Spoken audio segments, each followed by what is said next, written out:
Welcome to the next episode of Compliance Week podcast for the year 2025. I'm your host, Hitesh Sindwani.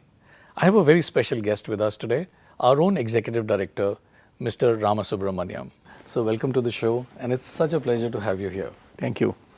Sir, from business's perspective, right, how do you see compliance, customer trust, and business excellence coming all together, forming a trinity within the Union Bank of India?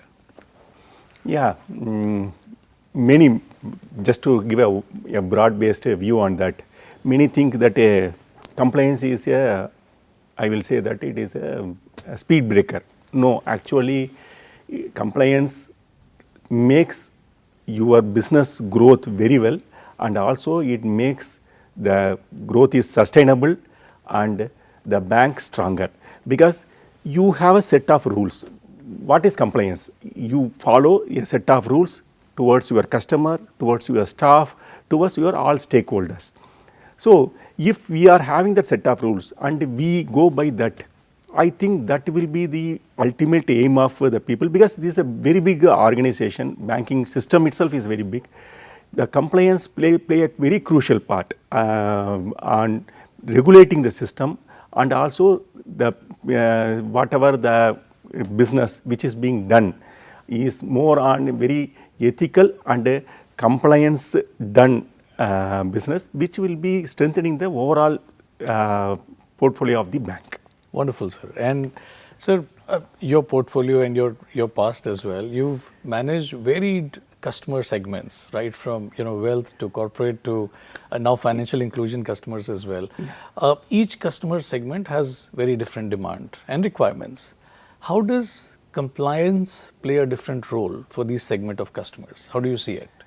That's what, why within the same portfolio also, each customer is different. True. You cannot apply the same rules for if your borrower is a public sector undertaking, or a borrower is a normal limited company. True. Or as you say, if it is a financial inclusion, a Jan Dhan Yojana customer. True. Each customer is different, but you have a set of things which has to be done. Followed. And mostly it is more like a openness with the customer, what I am going to do for you and what we are doing it. That if you are following it up without their knowledge, doing something which tomorrow it is going to be, see, everything whatever we are doing it should be with the consent of the client, because the customer plays a very, very important stakeholder for the bank.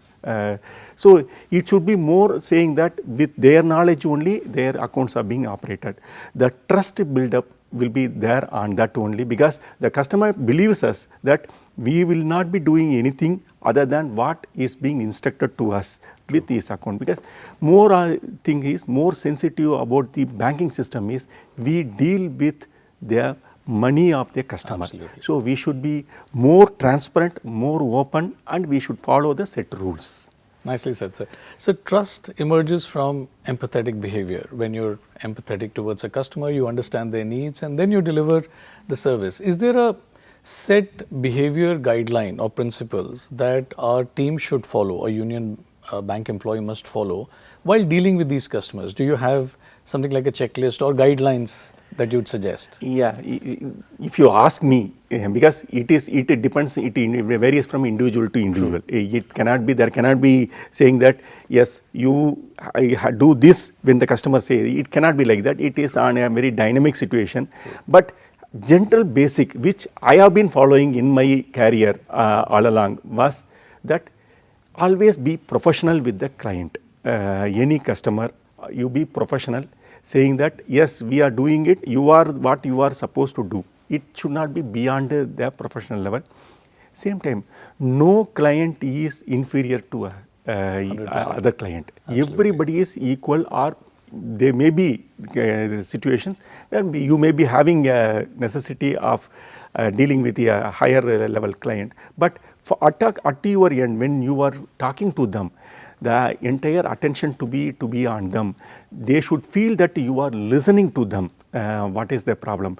You should not be doing any other work and listening. you go on telling I will be doing my work. That should not be the case. True. You should give the proper attention to them, and if you are able to listen to them, I think most of the problems of the banks can be solved.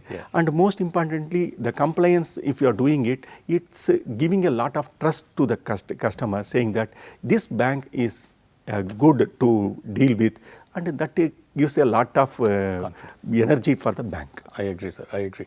So there is also a concept of compliance dilemma, and the compliance dilemma comes in when you have a customer who's different. So, for example, MSME customer needs something with speed and also requires customization, and that puts the person who's dealing with the customer into a compliance dilemma sometimes, not always, but sometimes.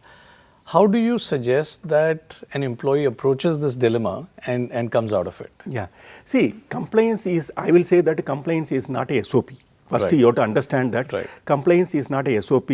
SOPs have been given because people may not be aware of what has to be, minimum things has to be done. You should only find out the macro level what is supposed to be done on a client. In the spirit of it. That is what, see, further we are finally in the business. True. That there is nothing, no compliance rule will be there for you to not to do business. True. Everything is for enabling you and empowering you to do the business. True. See, for example, some customer, it can be an incidence, because I was also worked in many of the branches, I was more in the operations. So there will be customer, especially the MSME clients will be there. You will say after, I don't know now, because clearing checks are now coming in the morning. That time, no, afternoon it will come. Within half an hour we have to send the return back. There will be demand saying that, sir, please pass this, I will give this one. So there you cannot say that we will be only going by that. Only thing is you should have to also take a practical call. Sure. That whether this will be helping them. You should not be going overboard on that.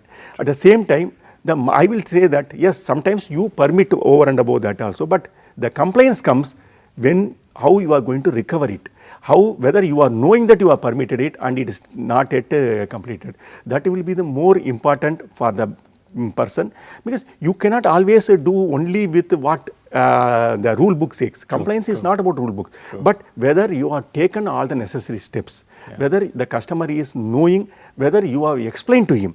When you are permitting also, whether you are explaining to him. For example, I told about the ad hoc limit which is being permitted, but you have to explain that this cannot be done very often. Right. It can be only on an emergent basis. Or exception basis. So they also will plan it properly. Right.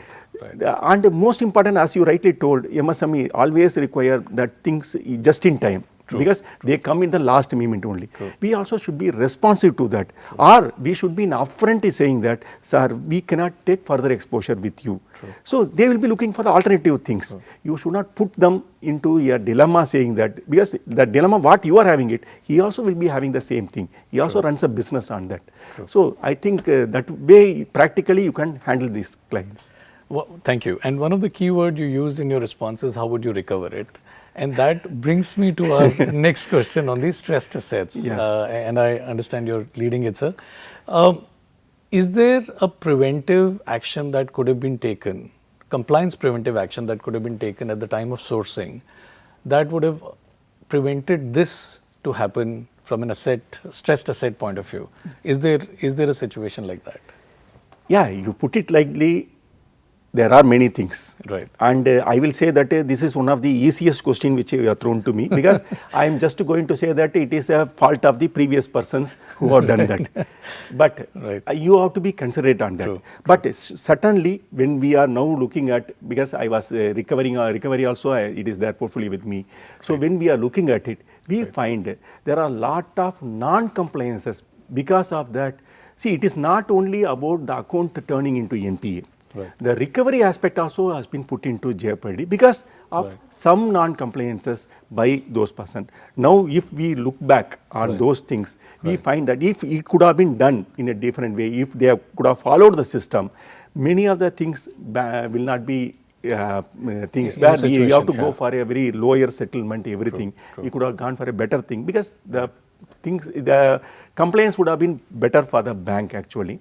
But it is an ongoing process, very dynamic way of doing it.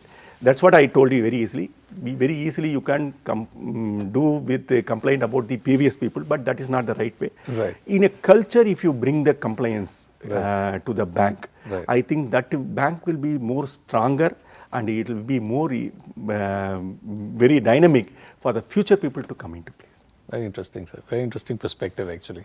Sir, coming to branches, very often it's seen with data that the strongest performing branches are also strongest performing compliance branches. Absolutely right. How does that magic happen? They're delivering business, but they're also very strong in compliance. Yeah. Is it individual dependent? Is it culture of the area? Is it customer driven? How do you see it? See, I will put it in the other way. If a branch manager, many times branch manager thinks they are the responsibility of only business, and the compliance has to be taken care by the second line. No, I don't see a thing like that. All right. The compliance, if you are putting all the system and procedure in the branch for whatever the business you are going to do it, that gives a lot of confidence to you.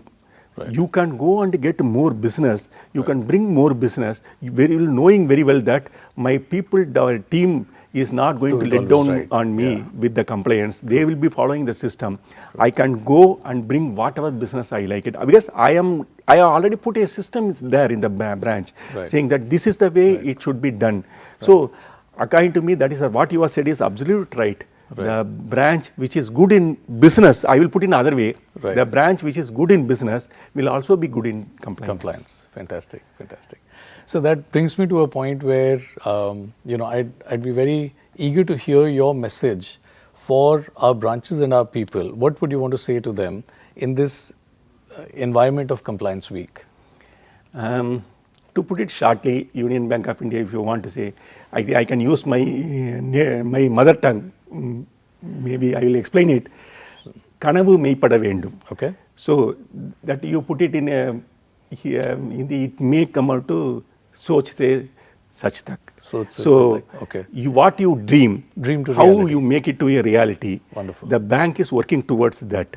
Right. So I think the people are well capable of. And they will be taking this message properly. And you are told one word of Compliance Week. According to me, it should be always a compliance. Always should be there. There need not be any separate week. Only this is a message which we are sending, that at least you start having the compliance also as a part of our culture. Correct. So that the bank will be stronger. The week only amplifies the message that we're giving, which is around the year anyway. Correct. Wonderful, sir. This was fantastic. Any message, any other message for our Unites who are watching this program today with you? Anything else that you want to contribute? No, always I will say that you do the business, and also along with that you also comply with all the guidelines, so that there will not be, you need not look back for the business what you have done. You all are doing very well. Keep doing better for the bank. Thank you so much, sir. This was absolutely marvelous conversation with you. This is Hitesh Sindwani signing off from the podcast with Mr. Ramasubramanian. Thank you. Thank you. Thank you very much.